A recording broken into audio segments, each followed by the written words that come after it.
एक वृद्ध व्यक्ति अपने बहू बेटे के यहाँ शहर रहने गया।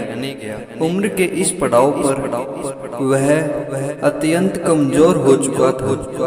उसके हाथ कांपते थे और दिखाई भी कम देता था। वो एक छोटे से घर में रहते थे। पूरा परिवार और उसका 4 वर्षीय पोता एक साथ डिनर टेबल पर खाना खाते थे। लेकिन वृद्ध होने के कारण उस व्यक्ति को खाने में बड़ी दिक्कत होती थी। कभी मटर के दाने उसकी चम्मच से निकलकर फर्श पे बिखर जाते, तो कभी हाथ से दूध छलककर मेज पोस्ट पर गिर जाता। बहू बेटे एक दो दिन ये सब सहन करते रहे, पर अब उन्हें अपने पिता के इस काम से चिढ़ होने लगी। हमें इनका कुछ करना पड़ेगा, लड़के ने कहा।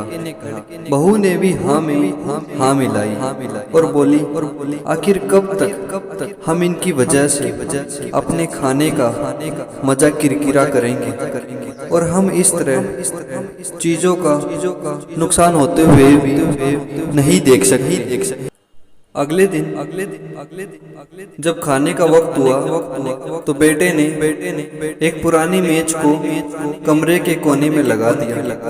अब बूढ़े पिता को वही अकेले बैठकर अपना भोजन करना था। यहाँ तक कि उनके खाने के बर्तनों की जगह एक लकड़ी का कटोरा दे दिया गया था, ताकि अब और बर्तन ना टूटे।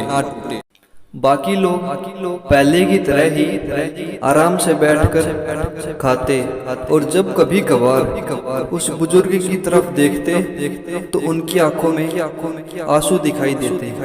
यह देखकर भी बहू बेटे का मन नहीं पिघलता। वो उनकी छोटी से छोटी गलती पर ढेरों बातें सुना देते। वहाँ बैठा बालक भी यह सब बड़े ध्यान से देखता और अपने में मस्त रहता। एक रात खाने से पहले उस छोटे बालक को उसके माता पिता ने जमीन पर बैठकर कुछ करते हुए देखा। तुम क्या बना रहे हो? पिता ने पूछा। बच्चे ने मासूमियत के साथ उत्तर दिया, अरे मैं तो आप लोगों के लिए लकड़ी का एक कटोरा बना रहा हूँ, ताकि जब मैं बड़ा हो जाऊं तो आप लोग इसमें खा सके। और वह पुनः अपने काम में लग गया।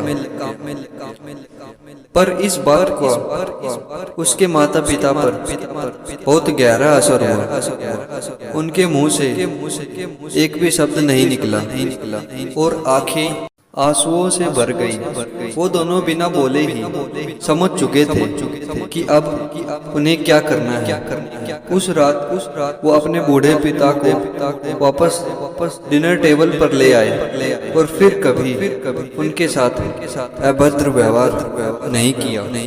दोस्तों, इसी तरह हमें भी अपने बड़ों का सम्मान करना चाहिए, और वो चाहे कितने भी गलत क्यों ना हो, उनकी हमेशा इज्जत करनी चाहिए।